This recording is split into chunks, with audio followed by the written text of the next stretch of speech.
First of all, it's not a rivalry. Not when you lose about 35 points. That's true. What happens when the loudest voice in sports takes aim at the most polarizing figure in women's basketball? Stephen A. Smith didn't just critique Angel Reese. He put her in her place. Publicly, loudly, and unapologetically. Fever's on a different level than Chicago Sky. Let's get that out the way. Secondly, as much as we love Angel Reese because she is special, she's not Caitlin Clark as a player. Caitlin Clark is on a different level. The Caitlin Clark versus Angel Reese saga isn't just a basketball rivalry. It's a cultural lightning rod. From NCAA courts to national headlines, two young stars have become symbols of athletic dominance, identity, and controversy. It was a basketball play. Angel Reese is right about that. But what they called against her in terms of upgrading it to a flagrant one is exactly what they would have done in the NBA as well. I also think to some degree they're looking for something from Angel Reese because if you recall when Kennedy Carter bumped or, shoved Caitlin Clark to one of the footages they show was Angel Reese getting up and clapping and stuff like that. They keep their eyes on stuff like this. Here's where I'm going where the rivalry kicks in. Angel Reese, the reason why obviously the whole Caitlin Clark Angel Reese thing happened was because when they met in the NCAA tournament in 2023, when Angel Reese was doing all of this, because Caitlin. On ESPN's First Take, Stephen A. unleashed. Not just on Reese's attitude, but on her image, her ego, and her place in the league. Caitlin Clark is getting that notoriety. Let me go out there and use that to take advantage of it myself and show you what the hell I bring to the table. You can roll your eyes all you want to. I'm giving you facts. I'm giving you facts, Eminem. That's what I said.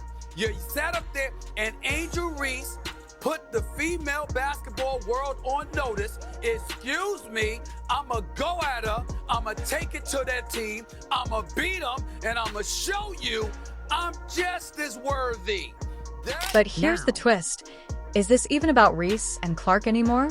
Or has the game shifted to Stephen Yes Studio, where every hot take becomes a headline? Angel Reese can rebound the basketball. She's a damn good player. She's got a bright future in the WNBA, but Caitlin Clark is next level. That's number 2. Angel Reese has faced the fire before. Criticism, racism, and media distortion. But Stephen Yes' takedown added fuel to a fire already burning bright. Angel Reese experienced vitriol thereafter. It was tough for her to deal with, as she articulated, and that's unfortunate because we got some no-good-ass people in this world.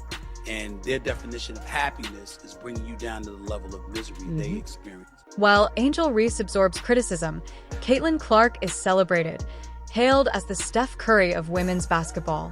But has she been given a pass for similar behavior? That's why we have this big spike in women's basketball was because of them. That's the rivalry. It's not much. Okay, their games are not rivalry. Their personalities are the rivalry.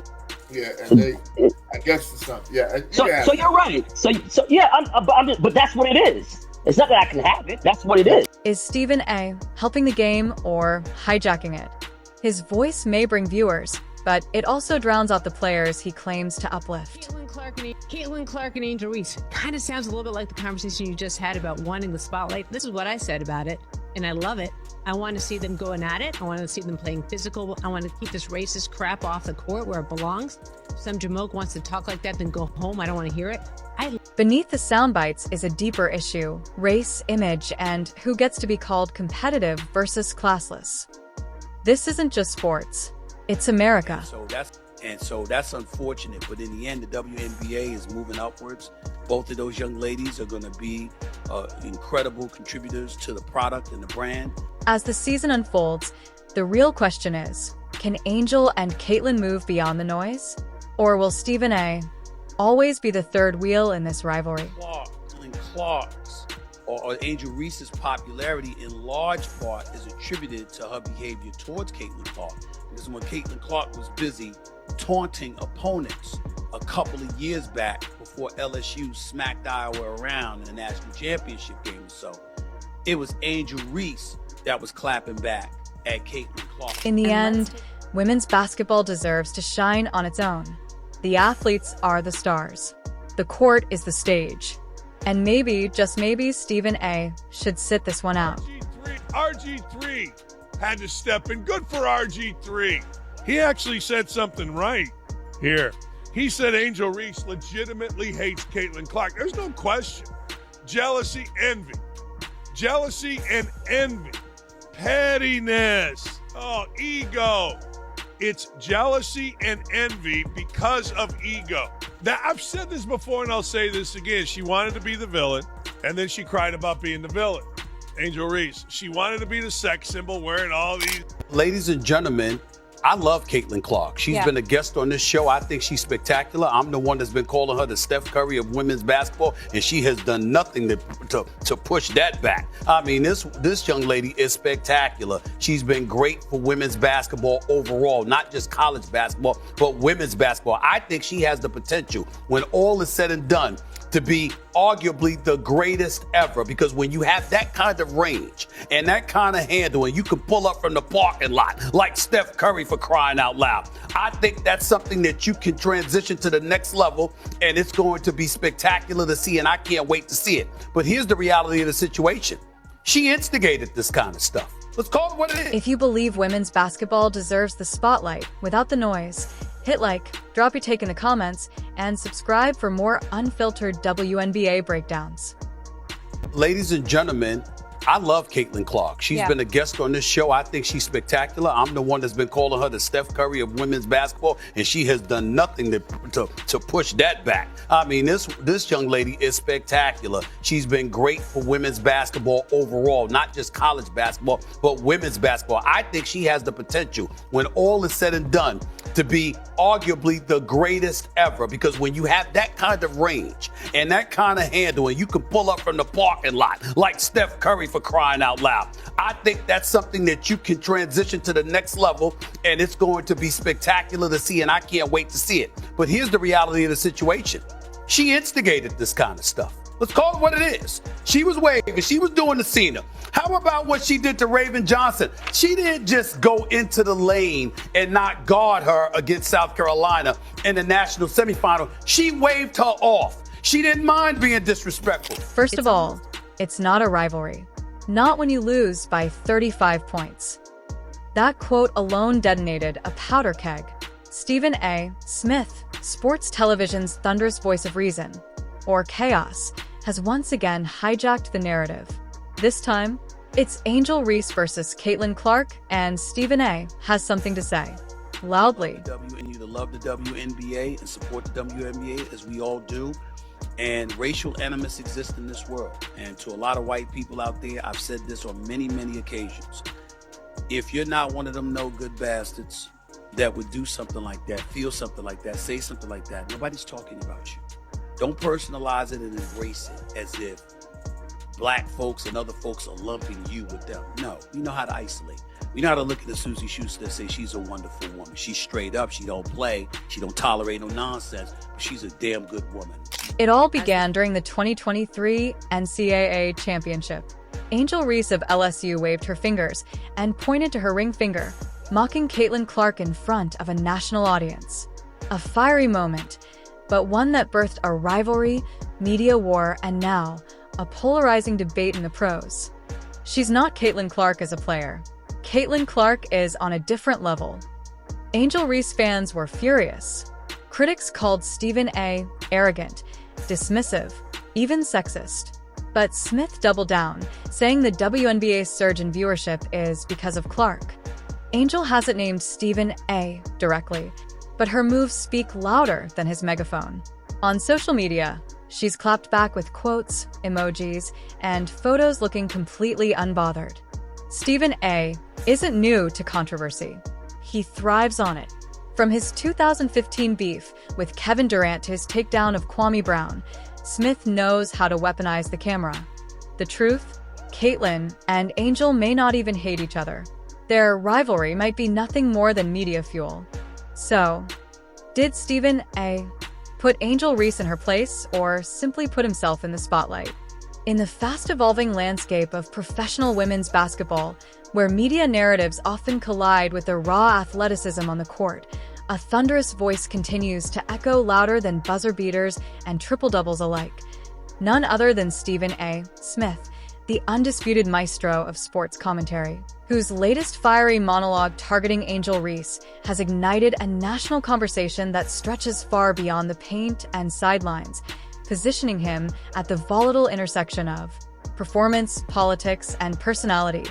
His pointed remark, "Stay in your lane," was not just a moment of media theatrics, but a cultural flashpoint in the Caitlin Clark versus Angel Reese rivalry that's captivated the sports world and beyond, pitting not only two phenoms of the hardwood against each other, but also exposing the deep-rooted layers of race, respect, fame, and the politics of who gets to be loud, who gets to be celebrated, and who gets to speak without being silenced or corrected in America's ever-evolving sports ecosystem. Stephen A., known for transforming ESPN's First Take into a performance theater where opinion morphs into a public sermon, wasted no time diving headfirst into the controversy, choosing to weaponize his platform to deliver not just analysis, but a dramatic takedown of Angel Reese's on-court swagger and off-court statements, casting her as emblematic of the so-called villain role, while painting Caitlin Clark, the sharpshooting, record-breaking Iowa standout turned WNBA rookie sensation, as the heir to Steph Curry's legacy. A white knight in sneakers pulling up from the logo and changing the very optics of what women's basketball stardom can look like. And yet beneath the bombast of Stephen Yes proclamations lies a deeper tension. Angel Reese, a black woman who has unapologetically embraced her confidence, glamour, and fire, has long been scrutinized more for her expression than her statistics, facing a disproportionate level of backlash even as she led LSU to a national title, graced magazine covers, and helped bring pop culture into women's basketball like never before, while Clark, who herself has had moments of brashness and visible emotion, such as waving off South Carolina's Raven Johnson or the infamous "you can't see me" hand gesture, was celebrated for her edge, revealing the stark contrast in how similar behavior is interpreted when seen through the lens of race and cultural expectation. It was in this boiling pot of online debate, highlight reels, and press conferences that Stephen A. inserted himself like a referee in a game already in overtime, turning what could have been a nuanced discussion about double standards into an all-out headline war, declaring that Reese had to check herself, that she wanted to play the heel but couldn't handle the heat, statements that quickly reverberated across Twitter, Instagram, and YouTube, leading to meme storms, celebrity responses, and even ESPN colleague RG3 stepping in to critique the lopsided narrative by pointing out that Reese's so-called villain arc is rooted not in malice, but in media projection, jealousy, and coded criticism often reserved for black women in sports. And as the commentary intensified, what began as a sports debate morphed into a cultural referendum, with fans, former players, journalists, and activists weighing in on the real issue. Who controls the story, and why does Stephen A., man who commands the mic with the force of a preacher but the flair of a Broadway performer, get to dictate the moral compass of a league built on the diversity, struggle, and brilliance of its women athletes? The irony, of course, is thick. Stephen A.